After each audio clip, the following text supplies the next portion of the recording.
আলাইকুম। সভাপতি মহোদয়, সম্মানিত বিচারক মহোদয় ও উপস্থিত শ্রোতাবৃন্দ, আমি জয়না আফরিন তানহা। আজকের বিতর্কের বিষয়টি হচ্ছে জলবায়ু পরিবর্তন মোকাবেলায় কেবল আন্তর্জাতিক উদ্যোগের স্থানীয় উদ্যোগ আবশ্যক। আমি পক্ষ দলের দলনেতা এবং আজকের বিতর্কের পক্ষ দলের তৃতীয় বক্তা। মাননীয় মডারেটর, আজকের এই বিতর্কের মঞ্চে আমার বক্তব্য উপস্থাপনের সুযোগ করে দেওয়ার জন্য ধন্যবাদ। আজকের বিতর্কে আমার প্রথম বক্তব্য দেখিয়েছেন জলবায়ু পরিবর্তন কেবল বৈশ্বিক সংকট নয়, এটি প্রতিটি মানুষের ব্যক্তিগত সমস্যা। দ্বিতীয় বক্তা যুক্তি উদাহরণ দিয়ে প্রমাণ করেছেন যে আন্তর্জাতিক উদ্যোগ যেমন প্রয়োজনীয়, স্থানীয় উদ্যোগ তেমনি অপরিহার্য। পক্ষ দলের দলনেতা এবং তৃতীয় বক্তা হিসেবে আমার অবস্থান আরো দৃঢ় করব এবং বিপক্ষের যুক্তির জবাব দেব। আমরা প্রমাণ করেছি স্থানীয় মানুষ নিজের পরিবেশের সমস্যা সবচেয়ে ভালো বোঝে। আন্তর্জাতিক পরিকল্পনার সফল বাস্তবায়ন হয় স্থানীয় পর্যায় থেকে। স্থানীয় উদ্যোগ দ্রুত কাজ শুরু করতে পারে, যেখানে আন্তর্জাতিক উদ্যোগ সময় নেয়। উদাহরণ: কক্সবাজার ম্যানগ্রোভ বন রোপণ, সিলেটের স্থানীয় নৌকা ও আশ্রয় কেন্দ্র, বরিশালের বৃষ্টির পানি সংরক্ষণ সবই স্থানীয়দের উদ্যোগে হয়েছে, আন্তর্জাতিক উদ্যোগের সহায়তার জন্য অপেক্ষা না করে। বিজ্ঞ প্রতিপক্ষ, আমার আপনাদের কাছে কিছু প্রশ্ন জানার ছিল, আশা করি উত্তর দেবেন। স্থানীয় মানুষ এগিয়ে না এলে আন্তর্জাতিক পরিকল্পনা বাস্তবায়ন হবে কিভাবে? দুর্যোগের সময় সাহায্য করছে আন্তর্জাতিক দল কয়েকদিন সময় দিলে তখন পর্যন্ত মানুষ টিকে থাকবে কি? বাস্তবায়নের দায়িত্ব দেশের সরকার বা স্থানীয় প্রশাসনে আন্তর্জাতিক উদ্যোগ নির্দেশন দেয়, তহবিল দেয়। ছোট উদ্যোগ মানে দুর্বল, বড় কাজ কি কখনো ছোট উদ্যোগ দিয়ে শুরু হয় না? এমনকি কোনো উদাহরণ দিতে পারবেন যেখানে স্থানীয় উদ্যোগ ছাড়াই আন্তর্জাতিক প্রচেষ্টা সফল হয়েছে? মাননীয় মডারেটর, জলবায়ু পরিবর্তনে কেবল আন্তর্জাতিক উদ্যোগ নয়, স্থানীয় উদ্যোগ আবশ্যক, কারণ আন্তর্জাতিক উদ্যোগ গাছ হলে স্থানীয় উদ্যোগটা শেখর। মাননীয় মডারেটর, আন্তর্জাতিক চুক্তি যত সুন্দর হোক, মাঠে যদি কেউ কাজ না করে সেটি কাগজের ফুল হয়ে যায়। বিজ্ঞ বিচারক মণ্ডলী, বিশ্বের মানচিত্র মানে লাভ কি যদি স্থানীয় মানুষ দিক না জানে? মাননীয় মডারেটর, প্যারিস এগ্রিমেন্ট কেবল প্রতিশ্রুতি বই, স্থানীয় উদ্যোগী সেটাকে বাস্তবে রাখে নামায়। মাননীয় মডারেটর, আমার বিপক্ষ দলের বন্ধুরা আকাশে প্রাসাদ তুলতে চায়, কিন্তু আমরা বলি কি মাটি ছাড়া সে প্রাসাদ ভেঙে পড়বে। বিজ্ঞ প্রতিপক্ষ, আপনার গ্লোবাল ভাষায় কথা বলেন, কিন্তু জলবায়ু যুদ্ধ যেতে হয় লোকাল ভাষায়, লোকাল হাতে। ধন্যবাদ।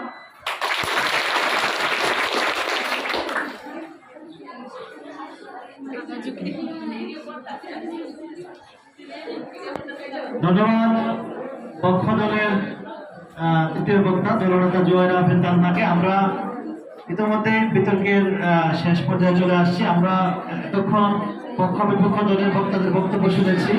চমৎকার বিতর্ক হচ্ছে যুক্তিতর্কের মাধ্যমে। আমরা এই পর্যায়ে চলে আসবো আমাদের বিপক্ষ দলের সর্বশেষ বক্তা দলনেতা মাহবুবা খানম মোহনা। বক্তব্য নিয়ে আসবেন মাহবুবা খানম মোহনা। ওনার বক্তব্যের পরে আমরা পরবর্তী ধাপে চলে যাব, সেখানে যুক্তি খণ্ডনের জন্য প্রত্যেক দলনেতা 2 মিনিট করে সময় পাবে। তো বিপক্ষ দলের দলনেতা এবং তৃতীয় বক্তা মাহবুবা খানম মোহনা বক্তব্য রাখছেন।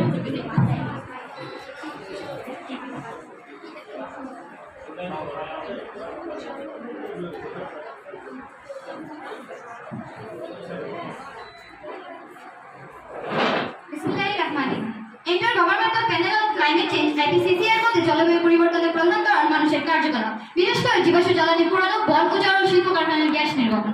এর ফলে গত 100 বছরে পৃথিবীর গড় তাপমাত্রা প্রায় 1.1 ডিগ্রি সেলসিয়াস বৃদ্ধি পেয়েছে। এই হার বাড়তেই থাকবে যদি ব্যবস্থা না নেওয়া হয়। এর জন্য দরকার পুনর্নবায়নযোগ্য জ্বালানি, বৃক্ষরোপণ এবং আন্তর্জাতিক সহযোগিতা। আমি একটা বাস্তব উদাহরণ দিতে, ইসরায়েল এবং ফিলিস্তিনের যুদ্ধ হচ্ছে। পার্শ্ববর্তী 2-1টি সমন্বয়ে এটি সমাধান দেওয়া সম্ভব নয়। যদি সারা বিশ্ব একত্রিত হয় তাহলে কেবল এই সমাধান দেওয়া সম্ভব হবে। ঠিক একইভাবে স্থানীয় উদ্যোগ নয়, আন্তর্জাতিক উদ্যোগই সম্ভব জলবায়ু পরিবর্তন মোকাবেলা করা। ধন্যবাদ মাননীয় মডারেটরকে আমাকে এই গুরুত্বপূর্ণ বিষয়টিতে কিছু বলার সুযোগ করে দেওয়ার জন্য। মাননীয় সভাপতি, সম্মানিত বিজয় মণ্ডলী, আমার প্রতিপক্ষ দলের বন্ধুরা ও শ্রোতাবৃন্দ, সকলকে জানাই আমার আন্তরিক সালাম। আসসালামু আলাইকুম। আমি আমাদের দলের তৃতীয় ও শেষ বক্তা হিসেবে আজকের বিতর্কে উপসংহার তুলে ধরব। আমার পূর্ববর্তী বক্তারা যুক্তি সহকারে প্রমাণ করেছেন জলবায়ু পরিবর্তন মূলত বৈশ্বিক জটিল ও বহুত্ব সমস্যা মোকাবেলায় আন্তর্জাতিক উদ্যোগে যথেষ্ট ও কার্যকর। স্থায়ী আবশ্যক নয়, বরং বাস্তবতা বিচারে সীমিত ও অপর্যাপ্ত। মাননীয় মডারেটর, এখন আমি সংক্ষেপে তুলে ধরছি আমার দলের মূল 3টি যুক্তি। 1. স্থানীয় উদ্যোগের সীমাবদ্ধতা। অর্থ, প্রযুক্তি ও সক্ষমতা অভাব স্থানীয় উদ্যোগে দুর্বল করে তোলে। তারা বড় জলবায়ু প্রকল্প বাস্তবায়ন করতে পারে না। অন্যদিকে আন্তর্জাতিক থেকে গবেষণা, তহবিল, প্রযুক্তিগত সহায়তা এবং সবার জন্য সমান নীতিমালা, যা সত্যিকার অর্থে প্রভাব ফেলতে পারে।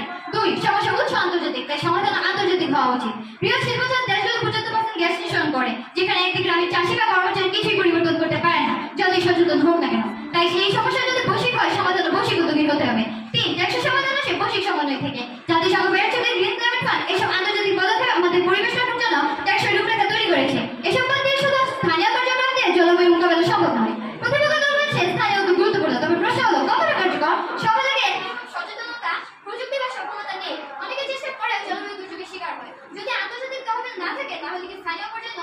বলছি বন সংরক্ষণ বা দুর্যোগ প্রস্তুতি সম্ভব। আমরা বলছি না যে স্থানীয় উদ্যোগ অপ্রয়োজনীয়, কিন্তু শুধু স্থানীয় অঞ্চলে জলবায়ু পরিবর্তন মোকাবেলা সম্ভব এ ধরনের একটি বাস্তবতা বিবর্জিত। মাননীয় মডারেটর, চট্টগ্রামে দেখা যায় অনেক বাড়িতে বাড়ির সামনে পানি ঢালে যাতে ময়লা না ওঠে, কিন্তু সেই জায়গায় যদি 2-3 চামচ পানি ঢেলে ভাবা হয় ময়লা আর উঠবে না, তাহলে তা পাগলের নিমিত্ত ছাড়া আর কি। একইভাবে স্থানীয় উদ্যোগ নিয়ে জলবায়ুর মতো বৈশ্বিক সমস্যা মোকাবিলা নয়, সেখানে যদি বলে আপনারা বলছেন ছোট উদ্যোগ পরিবর্তনে, বলছি বাস্তবে পরিবর্তন তো বড় উদ্যোগে আসে। স্থানীয় উদ্যোগ সরকারি, কিন্তু মূল চাবিকাঠি আন্তর্জাতিক বেড়াতে। জলবায়ু পরিবর্তনের একটি যুদ্ধ এবং এর জন্য দরকার বৈশ্বিক নেতৃত্ব, বৈশ্বিক চুক্তি এবং বৈশ্বিক সমন্বয়। মডারেটর, একটি ভবন টিকে হলে শুধু ভিত নয়, দরকার ছাদ কাঠামো। সেই কাঠামো তৈরি করতে পারে একমাত্র আন্তর্জাতিক উদ্যোগ। আপনারা বলছেন স্থানীয় উদ্যোগ প্রকৃত কাজ করে, আমরা তাদের অবদানকে সম্মান করি। তো তারা সীমিত সম্পদ ও সক্ষমতার অধিকারী, আন্তর্জাতিক সক্ষমতার অধিকারী। আমার প্রতিপক্ষ দল আমাদের কোনো প্রশ্নের উত্তর না দিয়ে নিজেদের কথার উপর জোর দিয়ে যাচ্ছে, এটি ভুল। তারা কিন্তু ভয় পেয়েছে আমাদের উত্তর দিতে। তাই আজকের বিতর্কে আমি জোর দিয়ে বলছি আন্তর্জাতিক উদ্যোগে গ্লোবাল ওয়ার্মিং মোকাবেলার প্রধান এবং অপরিহার্য পথ। তাই বিজ্ঞ বিচারিক মণ্ডলীর কাছে আমি জোর দাবি জানাচ্ছি আমাদের আলোচনা বিষয়টি বিশ্লেষণ করে এই আলোচনা উত্থাপিত বিষয়ে বিপক্ষ দলকে বিজয়ী ঘোষণা করবেন। ধন্যবাদ মাননীয় মডারেটর, ধন্যবাদ সবাই। ধন্যবাদ বিপক্ষ দলের জনতা তৃতীয় বক্তা মাহবুবা খানম মোহনাকে চমৎকার যুক্তিতর্ক উপস্থাপন করার জন্য। আমি আজকের বিতর্কের প্রথম পর্যায়ে দুই পক্ষেরই পক্ষ দল এবং বিপক্ষ দলের বক্তাদেরকে ধন্যবাদ জানাই তাদের চমৎকার বক্তব্য প্রদান করার জন্য। দুই পক্ষই যথেষ্ট যুক্তিতর্ক উপস্থাপন করেছেন। তো এটা আমাদের বিচারক মন্ডলী যারা আছেন ওনারা বিচার কার্যক্রম পরিচালনা করছেন। আমি এই পর্যায়ে যুক্তি খণ্ডন পর্যায়ে চলে যাচ্ছি। সেখানে প্রথমে পক্ষ দলের দলনেতা জোয়ারা আফরিন তানহাকে অনুরোধ করছি তার যুক্তি খণ্ডন পর্ব শুরু করার জন্য। 2 মিনিট সময় যুক্তি খণ্ডনের জন্য দলনেতা 2 মিনিট করে সময় পাবে।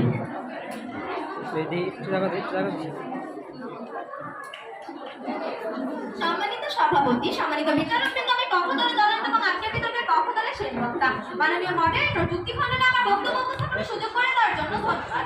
আমার বলতে হচ্ছে যে এখানে যুদ্ধ নয়, পরিবেশ নিয়ে কথা হচ্ছে। মাননীয় মডারেটর, বিপক্ষ দলের বক্তব্য শোনার পর আমার বলতে হচ্ছে যে আমরা কি শুধু চুক্তির কাগজে পরিবর্তন হবে নাকি বাস্তবে কিছু করবো? কারণ বহুদের জলবায়ু চুক্তিতে সই করলেও বাস্তবে তার কিছুই করছে না। মাননীয় মডারেটর, কোনো চুক্তি যদি বাধ্যতামূলক না হয় তাহলে সেটা এখানে ইচ্ছা মতো ছাড়া আর কিছু নয়।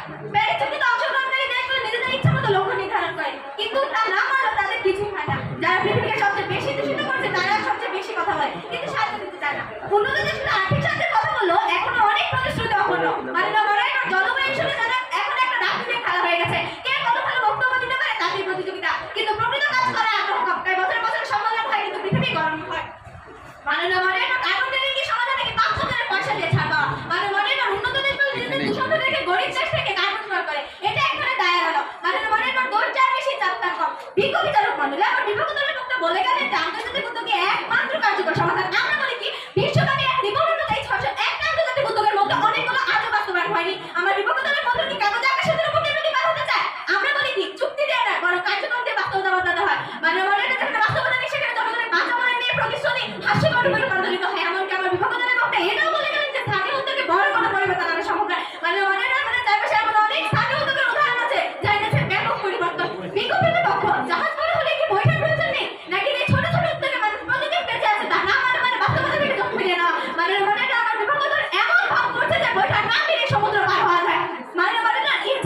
ধন্যবাদ পক্ষদলের দলনেতা এবং তৃতীয় বক্তা যুক্তি খণ্ডন করার জন্য। আমি এই পর্যায়ে চলে যাচ্ছি বিপক্ষ দলের দলনেতা মাহবুবা খান মোহনের কাছে।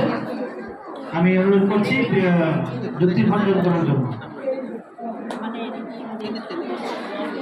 প্রথমে আমি ধন্যবাদ জানাই প্রতিপক্ষ দলকে পরোক্ষভাবে এটা বলার জন্য যে জলবায়ু পরিবর্তন মোকাবেলায় আন্তর্জাতিক উদ্যোগী কার্যকর। যদি বিশ্বের বড় দেশগুলো কার্বন নিঃসরণ কমাতে অস্বীকার করে তাহলে পৃথিবীর উষ্ণতা 2 ডিগ্রি সেলসিয়াসের বেশি বাড়বে। তাই দুর্যোগের প্রকোপ কমাতে আন্তর্জাতিকভাবে গ্যাস নিঃসরণ কমানোই একমাত্র দীর্ঘমেয়াদী সমাধান। আন্তর্জাতিক উদ্যোগ আসে অর্থ, প্রযুক্তি ও পূর্বাভাস ব্যবস্থা থেকে। এগুলো কোনো স্থানীয় বা গরিব দেশের পক্ষে একা সম্ভব নয়। বিশ্বব্যাংক, ইউএনডিপি, এডিবি, জিসিএফ এই ধরনের প্রকল্পে আন্তর্জাতিকভাবে অর্থ ও প্রযুক্তি দেয়। আপনি ঠিক বলেছেন, খরা বা ঘূর্ণিঝড় স্থানীয়ভাবে ঘটে, কিন্তু মূল কারণ বৈশ্বিক উষ্ণতা, পৃথিবী পৃষ্ঠে উচ্চতা বৃদ্ধি, গ্লোবাল কার্বন নিঃসরণ, এগুলোর নিয়ন্ত্রণ স্থানীয় নয়, বৈশ্বিক। সমাধান যদি স্থানীয় হয় তাহলে তা এক পাশে আগুন নেভাতে গিয়ে আরেক পাশে আগুন লাগানোর মতো হবে। অংশগ্রহণ অবশ্যই গুরুত্বপূর্ণ, কিন্তু প্রশ্ন হচ্ছে তাদের হাতে কি প্রয়োজনীয় শক্তি, সম্পদ ও প্রযুক্তি আছে? দুর্ভাগ্যজনকভাবে সচেতনতা থাকলেও বাস্তবায়ন না হয় না যদি আন্তর্জাতিক সহায়তা না থাকে। উদাহরণস্বরূপ আফ্রিকার সাহেল অঞ্চলে স্থানীয় জনগণ হাজার বছর ধরে টিকে থাকলেও এখন তারা মরুভূমি রোধ করতে পারছে না, কারণ বৈশ্বিক জলবায়ু প্রভাব তারা একা ঠেকাতে পারছে না। বাস্তবায়ন স্থানীয়ভাবে হয়, কিন্তু নির্দেশনা অর্থ প্রযুক্তি আসে আন্তর্জাতিক পরিমণ্ডল থেকে। যেমন প্যারিস চুক্তির আওতায় অনেক দেশ গ্রিন ক্লাবের ফান্ডের সহায়তা পায়, আর তাতে করে বাস্তবায়ন সম্ভব হয়। সুতরাং আন্তর্জাতিক উদ্যোগ ছাড়া স্থানীয় বাস্তবায়ন কাগজে লেখা ছাড়া আর কিছুই না। বাস্তবতা মানে সীমাবদ্ধতা বোঝায়। স্থানীয় উদ্যোগ যদি টেকসই হতো তাহলে এত দশকে কেন জলবায়ু বিপর্যয় প্রতিরোধ হয়নি? তাই স্থানীয় ও আন্তর্জাতিক মেলবন্ধন জরুরি হলেও নেতৃত্বের ভার আন্তর্জাতিক পর্যায়ে থাকা উচিত।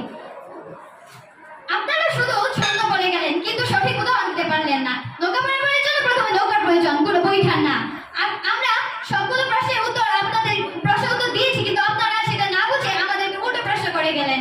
সেটি আপনারা বুঝতে পারেননি, সেটা আপনাদের ভুল। আপনারা বিপক্ষ দলের প্রশ্ন নিজেরাই করে গেলেন, কিন্তু আপনারা কি সেই উত্তর নিজেরাই দিবেন? ধন্যবাদ। ধন্যবাদ বিপক্ষ দলের দলনেতা মাহবুবা খান মোহনাকে চমৎকার যুক্তি খণ্ডন করার জন্য। তো উপস্থিত দর্শক এবং আমাদের আজকে অনুষ্ঠানের অতিথি এবং শিক্ষার্থী হিসেবে আমাদের আজকের অনুষ্ঠানে সম্মানিত করার জন্য আমাদের বিশ্বাস করছি। আমাদের পরবর্তী আরেকটা গ্রুপের বিতর্ক হবে, তো আমরা সেই গ্রুপটা হচ্ছে গ্রুপ খ। পক্ষ দলে হচ্ছে ষষ্ঠ শ্রেণী এবং বিপক্ষ দল অষ্টম শ্রেণী। তো আমি তাদেরকে বলবো তোমরা প্রস্তুতি নিয়ে নাও, অল্প কিছু মধ্যে শুরু হয়ে যাবে। আর অল্প কিছুক্ষণের মধ্যে আমরা আমাদের আজকের বিতর্কের এই মাধ্যমে যেটা সংগঠিত হয়েছে আমরা রেজাল্ট পেয়ে যাব। আমি বিতর্কের বিদায় লিখতে বলবো, আপনারা আপনাদের আসন ছেড়ে দিলে ভালো হয়, তারা পরবর্তী প্রতিযোগিতা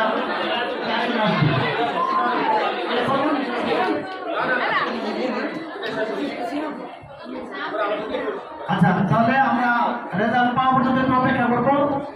বিকালের কাছ থেকে আমরা রেজাল্ট সংগ্রহ করছি। আমরা দীর্ঘ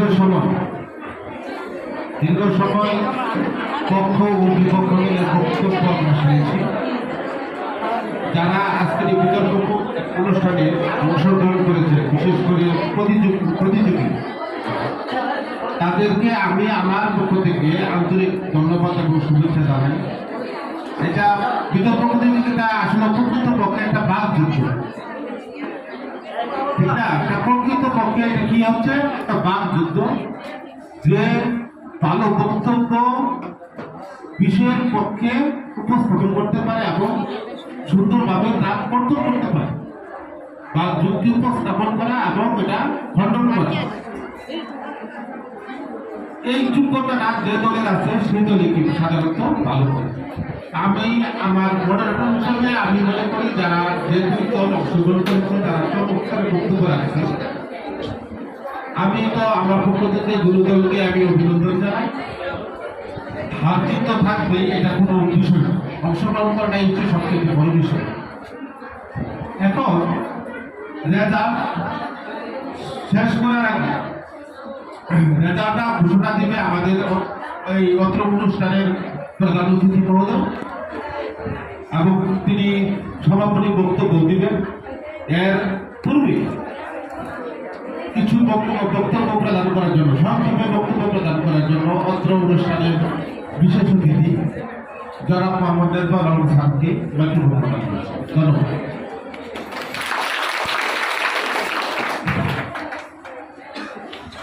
জলবায়ু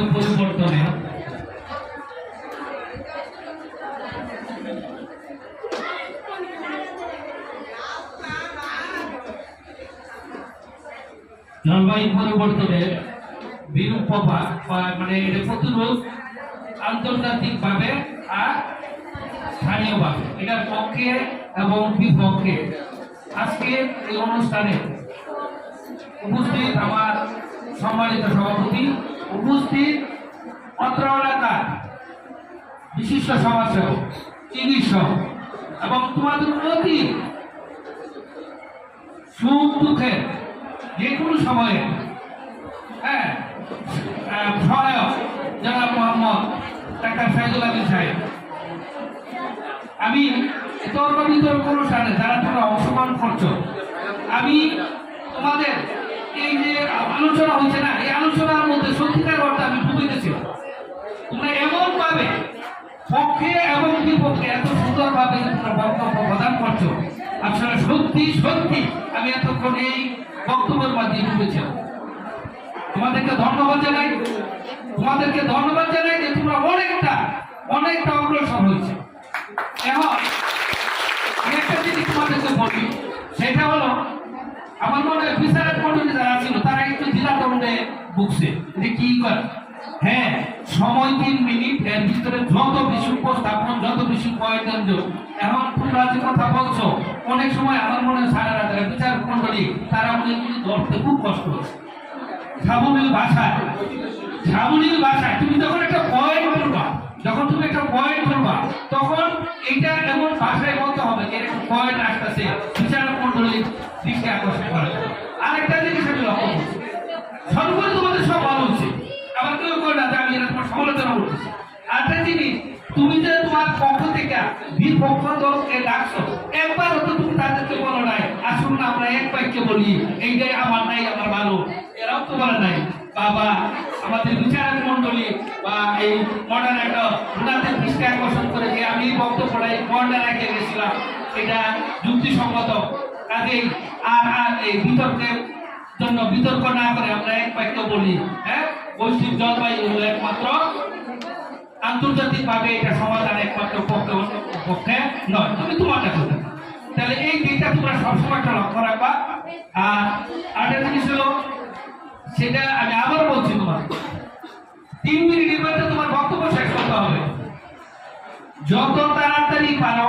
কিন্তু এই তোমাদের বলার ভঙ্গি সুন্দর, কিন্তু আমি যেমন একটা মাইক্রোফোনের জন্য না, আর তোমরা যে বলছো এইটা একটু ব্যাপক। আমার বিচারক মন্ডলী আমি মৃত্যু থাকলে আমি বিভাগে পড়তাম, আমার মনে হয় ওনারা খুব বিভাগে আছে যে আসলে সেফটি কারণে এই যে এই জায়গায় বৈশা আমরা তো বইয়া শুনছি করছি না, ওনারা ভালো করে শুনতেও পারছে না। কিন্তু এখন বিচার কার্য করতে গিয়া এটা একটা গুরুত্বপূর্ণ দায়িত্ব।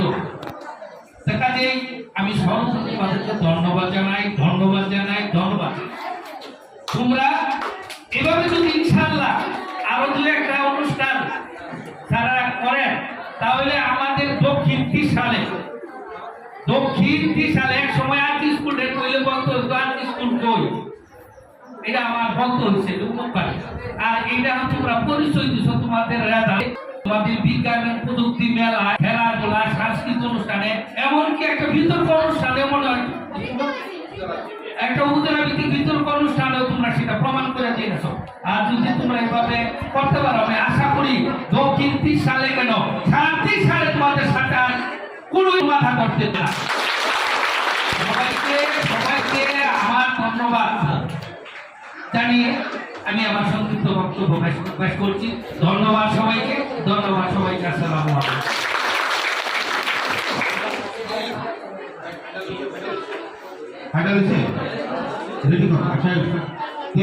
বক্তব্য রাখবেন এবং ফলাফল ঘোষণা করবেন, 2টি কার্য পরিচালনা করবেন। আমাদের এই অত্র অনুষ্ঠানে মূল আকর্ষণ অনুষ্ঠানে প্রধান অতিথি বিশিষ্ট চিকিৎসক ও অত্র এলাকারই কৃতি সন্তান ডাক্তার মোহাম্মদ সাইদুল আমিন, ওনাকে বক্তব্য রাখার জন্য আমি সবিনয় অনুরোধ করি।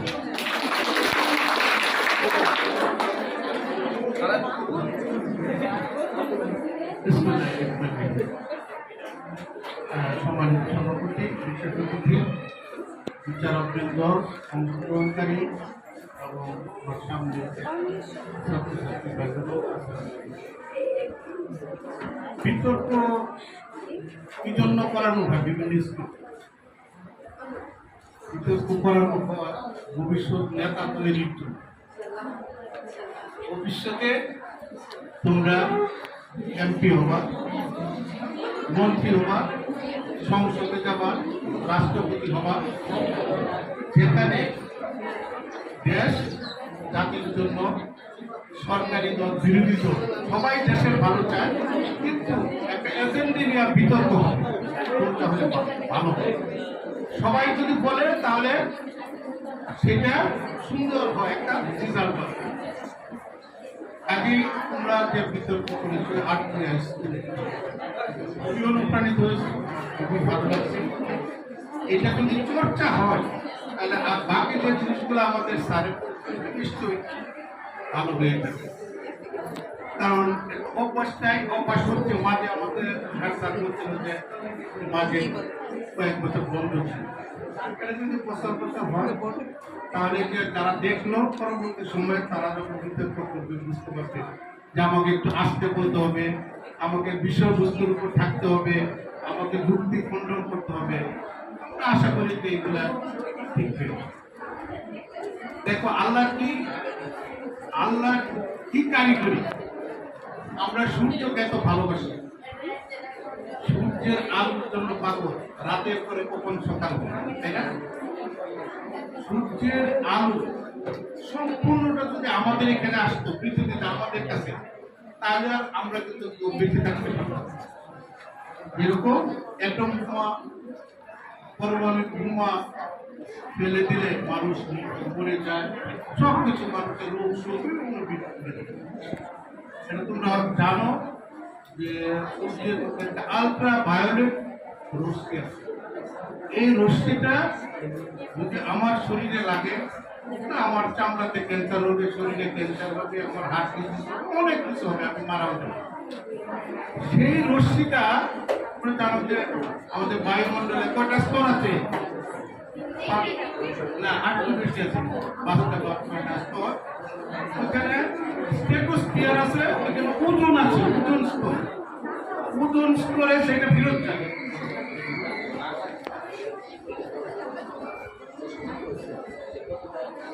ওজোন স্তরে সেটা ফেরত যায়, মহাশূন্যে চলে যাবে। এখন আমরা কি করতেছি? আমাদের শিল্পায়ন হতে আমাদের যে গ্রিন হাউস গ্যাস নাম শুনছ, গ্রিন হাউস গ্যাস, সেই গ্যাসের কি আছে কার্বন ডাইঅক্সাইড, সেই গ্যাসের নাইট্রাস অক্সাইড, মিথেন, এগুলো পৃথিবীর বায়ুমণ্ডল উত্তপ্ত করে দেয়। তাহলে এখানে বসবাসের সেই জন্য বিভিন্ন কারণে আন্তর্জাতিক কথাটা কেন আসছে? আমরা শিল্পোন্নত নই। যারা শিল্পোন্নত দেশ, আমেরিকা, চীন, জাপান, তারা কিন্তু এই আকামটা করতেছে। তাদের এই গ্যাসে আমাদের ওজোন স্তর নষ্ট হয়ে যাচ্ছে। ওজোন স্তর নষ্ট হওয়ার কারণে আমরা এফেক্ট হচ্ছি। এরকম আরেকটা আমরা আকাম করি কি, গাছ কাটি, বিভিন্ন ইট ভাটা, এই সমস্ত কারণে আমাদের ছোট ছোট শিল্প, আমাদের গ্যাস ছাড়ে না, এটা কিন্তু আমাদের শিল্পায়নে বাড়ে। এই ইফেক্ট করে জলবায়ু। তাদের দুটো জিনিস লাগবে, আন্তর্জাতিক উদ্যোগ লাগবে, যেহেতু আমরা তৃতীয় বিশ্বের দেশ, পাশাপাশি স্থানীয় স্থানীয় খুব সহজ। আমরা যদি গাছ লাগাই, আমরা যদি সৌরশক্তি কি বলে এটাকে বিদ্যুৎ ব্যবহার করি, আমরা যদি জলবিদ্যুৎ ব্যবহার করি, আমরা যদি কৃষিকাজ করি, যেখানে সারটা যদি অন্যভাবে দিই, এত সার না দিই, আমরা যদি এই যে গোবর সার বা জৈব সার দিই, তাহলে আমরা খুব একটা পারি। আমার মনে হয় যে সবাই সুন্দর বলছো, খুবই ভালো বলছো, সবাইকে ধন্যবাদ। আর আমি তোমাদের সাথে থাকবো, ঘাট থাকতে করে বলে যাবো তোমাদের সাথে আমি কিভাবে থাকবো। আমরা রেজাল্ট আসছে, একটা রেজাল্ট আমরা বলবো, পরবর্তীতে আমরা শুনবো। পক্ষদলকে রকম দাস আর বিপক্ষ তোমরা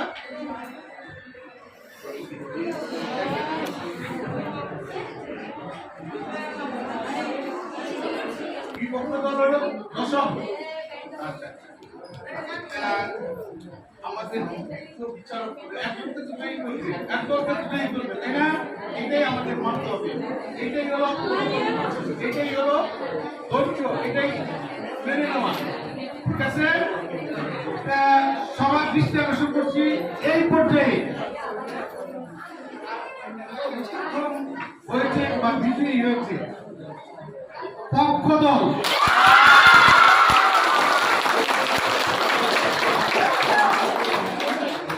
তারা নম্বর পেয়েছে 70, আর বিপক্ষ দল আর দশম শ্রেণী তারাও ভালো করেছে, তারা নাম্বার পেয়েছে 66। আর শ্রেষ্ঠ বক্তা পক্ষ দল শারীন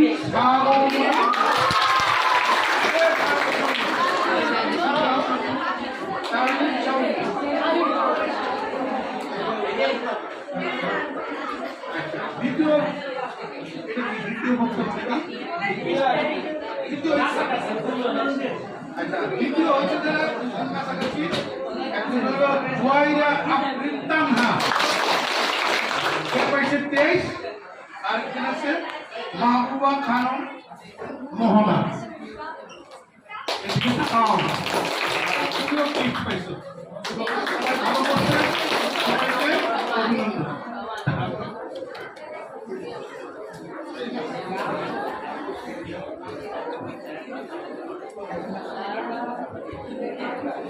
আচ্ছা, আমি আরেকটা কথা বলবো, বইলা আমি সব বিদায় নিব। আমার কাছে সুযোগ পয়সা দিচ্ছে, আমি অনেকক্ষণ থাকতে ভালো লাগতো। ইনশাল্লাহ ভবিষ্যতে স্যারে তোমার ডাকবো, আমরা আসবো ইনশাল্লাহ। আমি একটা কথা বলি তোমাদের, কথাটা ঢাকা সিটি, ঢাকা নগর আজ থেকে 400 বছর আগে, 400 বছর আগে গোড়াপত্তন হয়েছে। কে গোড়াপত্তন করছিল? ইসলাম খাঁ, মুঘল সম্রাট জাহাঙ্গীরের সুবেদার। কোথায় করছিল? ঢাকা শহর, ব্রহ্মপুত্র নদের পারে, ব্রহ্মপুত্র বুড়িগঙ্গা নদীর পারে। কি সুন্দর শহর বানায় তার সম্রাটকে বলছিল, স্যার পাশে দেখে আমার শহরটা সামনের নামে। উনি আসছে, আইসা তো দেখলাম খুবই মুগ্ধ হয়েছে নদীর পাড়ে। সকালে দেখে পানি ভর্তি নদী, বিকালে দেখে নদীর ভর্তি পানি, কুয়ার পাটা। তখন উনি বলতেছে, আমি এই দেশে থাকবো না। যে দেশে সকাল বিকাল পরিবর্তন হয়, সকালে পানি ভর্তি, বিকালে পানি নাই, এই দেশের মানুষের মধ্যে এরকম আগ্রহ করে, তাহলে আমাকে কিন্তু দিল্লি পাঠানোর ব্যবস্থা করে। আর আজকে যদি বুড়িগঙ্গা নদীতে দাও, বুড়িগঙ্গা নদী পানি যদি 1 ফুটা তুমি পানি খাও, তোমার মৃত্যু ছাড়া উপায় নেই। এরকম জলবায়ুর পরিবর্তনে বিভিন্ন কারণে আমরা এই অবস্থায় আছি। আজকে এটা একটা অত্যন্ত ইম্পর্টেন্ট ইস্যু। তোমরা সজাগ হও, ভবিষ্যতে তোমার যা করা তুমি কি করো, প্রতিটা গাছ লাগাও, তুমি আরো তারা যতটুকু করতে পারো করো। এই বিতর্কের মাধ্যমে ভবিষ্যতে চাই তুমি এমপি হও, মন্ত্রী হও, ভালো করো। সবাইকে ধন্যবাদ।